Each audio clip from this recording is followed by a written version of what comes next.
Welcome to the Daily Word Bible Study, a plain and simple book by book, chapter by chapter, and verse by verse study through the entire Bible. Excuse me. We are in Acts chapter 27. Now, these are the last two chapters, 27 and 28 of Acts, and this is Paul's journey to Rome. If you remember, in chapter 21, Paul is arrested at Jerusalem, and then because of the plot, he's then taken to Caesarea, where um, he he's tried by Felix, but Felix doesn't render a verdict. And then for 2 years, Felix would call for Paul, and they would commune, they would talk. Now, the reason why I'm bringing this up is because Paul, in his imprisonment, gives us a wonderful example. And let me just say, when I say a wonderful example of when you are in the worst circumstances. So while we could read Paul's experiences, but we are devoid of his the feeling of it. Being in jail, especially back then, was no joke. It wasn't pleasant. It wasn't a pleasant experience. And so they tried to get Paul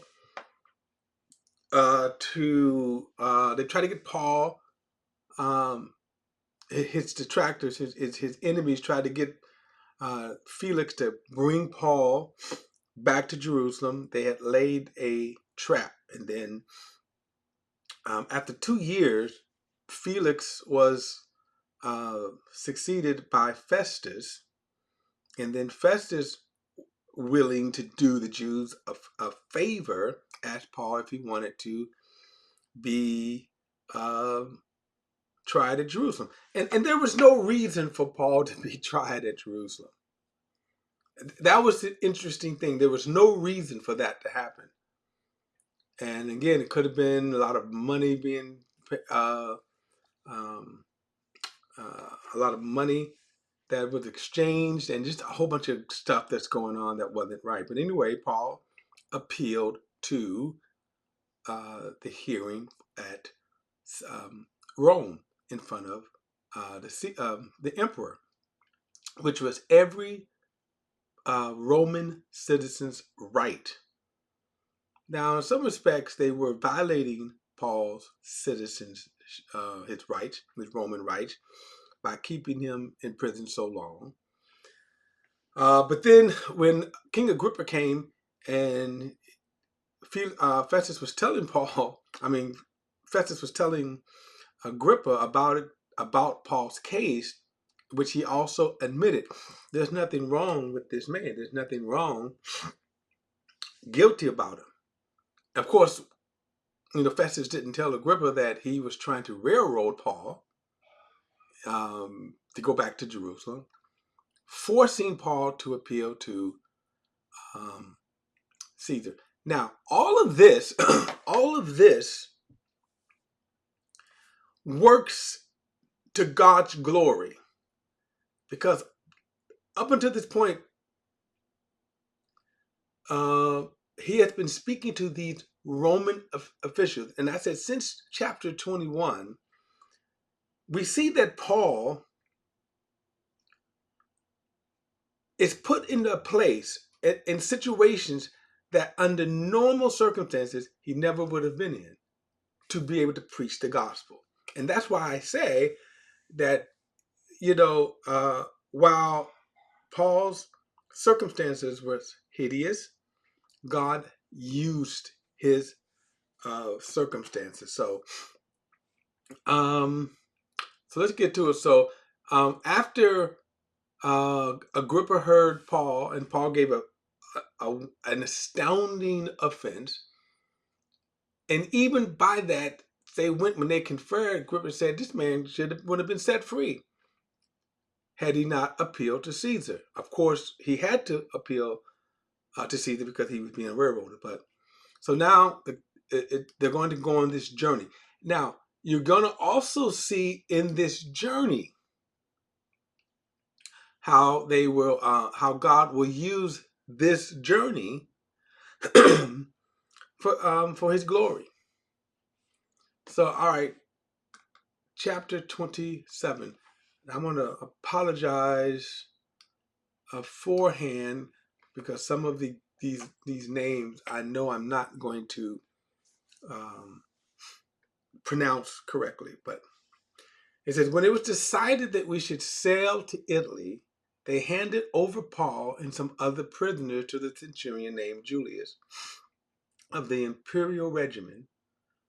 So when we had boarded a ship of the Andromedan, we put to sea intended to sail to ports along the coast of Asia. Aristarchus, a Macedonian of Thessalonica, was with us. The next day we put in at Sidon, and Julius treated Paul kindly and allowed him to go to his friends and receive care. So again, we see God's favor with Paul.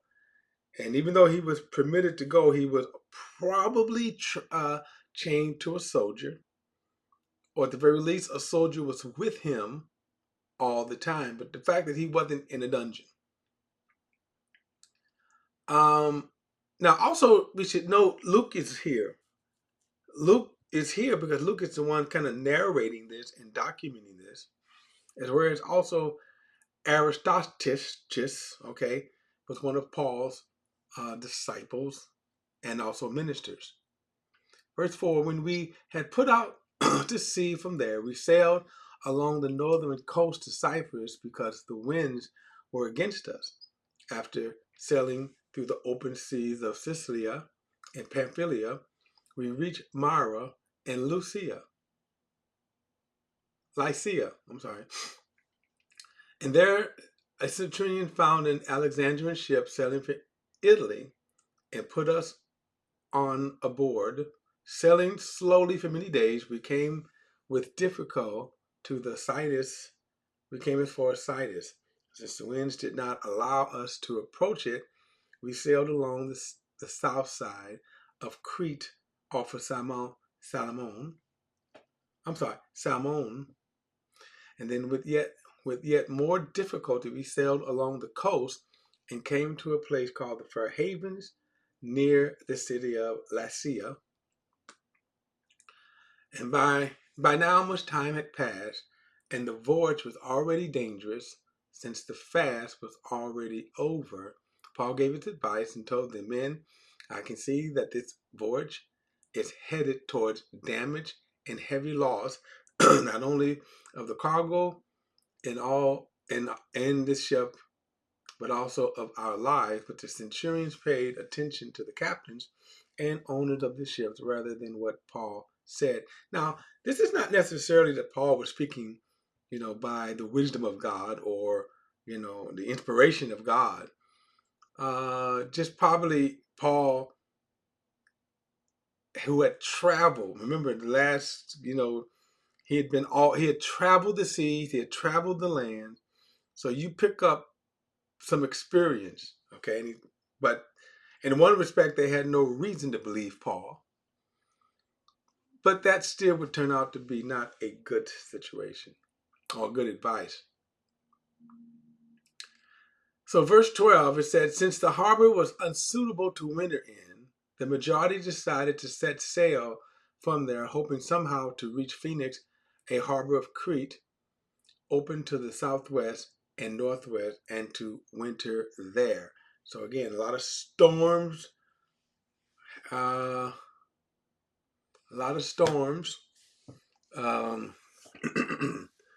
had to deal with a lot of storms during this season. Now, a lot of these cities probably wasn't the best cities, which is why they tried to make it to Crete. Okay. Verse 13, and when a gentle south wind sprang up, they thought they had achieved their purpose.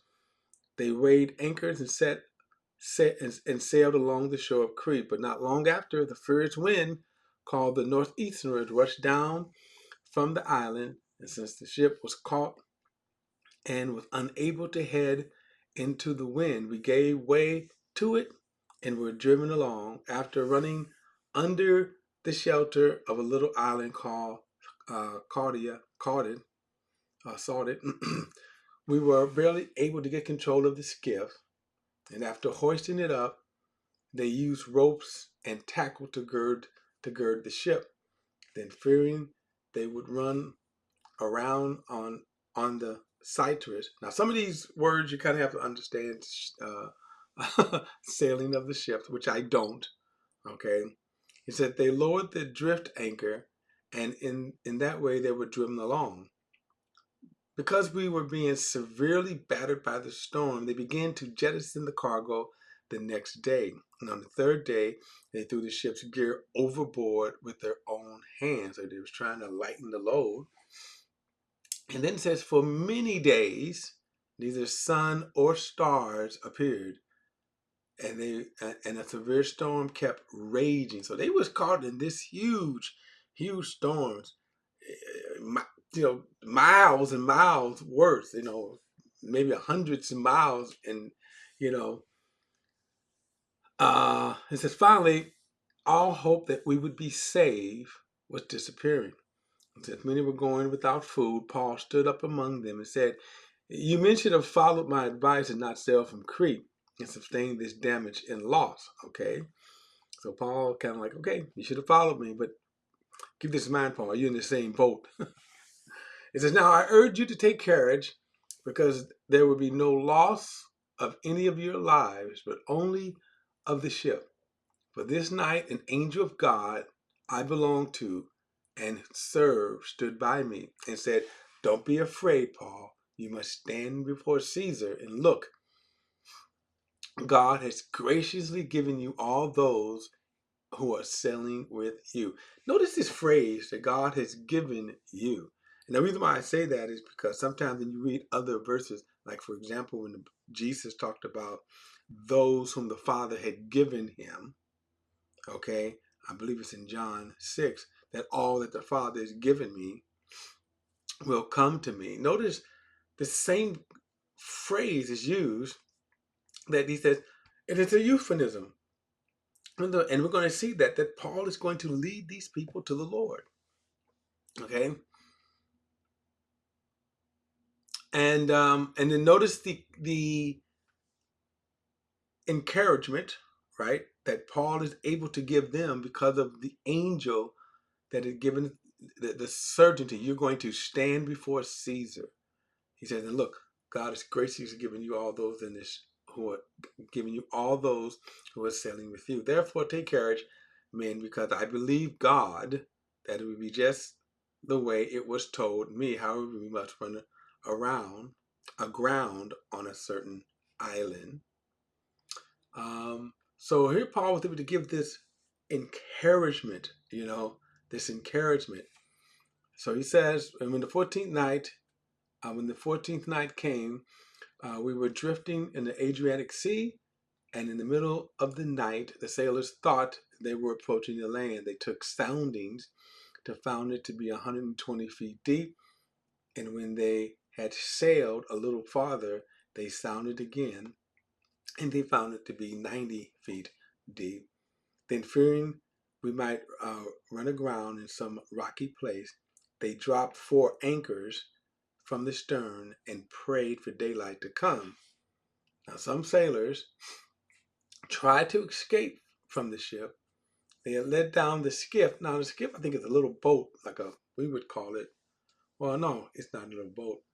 I guess it's kind of like an anchor. Like I say, I'm not up on the. If you sail, you probably know what these words means here. And they let down the skiff into the sea, pretending that they were going to put out anchors from the bow. But Paul said to the centurion and the soldiers, unless these men stay in the ship, you cannot be saved. And the soldiers cut the ropes holding the skiff and let it drop away. Now I got to look up what this term skiff means. Now, here is something right here that is amazing.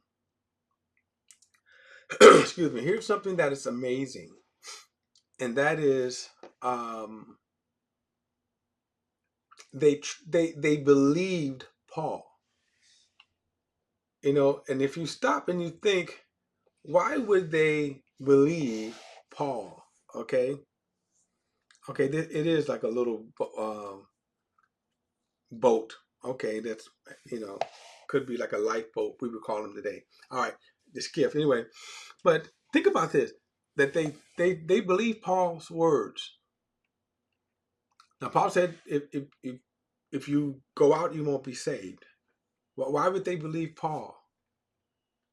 Okay, so he says, verse 33, and when it was about daylight, Paul urged them all to take food, saying, "Today is the 14th day that you have been waiting and going without food, having eaten nothing. Therefore, I urge you to take some food, for this has to do with your survival, since none of you will lose a hair from your head." So now he is speaking the words of God. He's giving them, hey, God is going to bring us through this. God is going to save us. And after he said these things, he had taken some bread and he gave thanks to God in the presence of them all. And when he had broken it, he began to eat. This is kind of a wonderful, look at this testimony right here. And let's just keep in mind, Paul the prisoner. He says they all became encouraged and took food themselves. In all, there were 276 of us in the ship. And when they had eaten enough, they began to lighten the ship by throwing the grain overboard.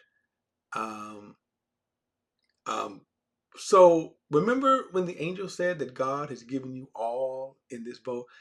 So here is 276 people came to the Lord. 276 people came to the Lord. That's amazing. Think about that. 200 people came to the Lord, watching and listening to Paul, his testimony, his preaching, and also his example. It says, when daylight came, they did not recognize the land, but sighted a bay with the beach. They planned to run the ship ashore if they could. After casting off the anchors, they left them in the sea, at the same time loosening the ropes that had held the rudders. Then they hoisted the foresail to the winds and headed for the beach. But they struck a sandbar and ran the ship aground, and the bow jammed fast and remained unmovable while the stern began to break away by the pounding of the waves. Now remember too, the ships were not constructed as strong as we would construct a ship today, even if it was a wood ship. Like, for example, a big ship like that under today's construction would probably be able to withstand the pounding. But anyway, so the soldiers' plan was to kill the prisoners so that no one could swim away and escape. But the centurions kept them from carrying out their plan because he wanted to save Paul. So he ordered those who could swim to jump aboard first and get to the land, and the rest were to follow, some on planks, some on debris from the ship. In this way, everyone safely reached the shore, which again, God had saved everyone just as he told Paul. Now, it's interesting how God had given favor, God had given Paul favor with the soldier, because remember, their edict was to destroy. Their command was to destroy the prisoners, just so the prisoners wouldn't escape. Now, this is a wonderful testimony. I mean, this is really a wonderful testimony. If you stop and you think about this is a wonderful testimony. How, again, even in these horrid situations, how God can even use you in situations like this. And we're not through. And Paul, and to keep this in mind, Paul is a prisoner. Okay, he's well, not convict, but he's under arrest. Okay. All right, guys, don't forget to like and share this video and subscribe to BP, the Bible Perspective. And as always, if you have a thought, a comment, add it to the comment section below. All comments are welcome. I'll see you in the next study.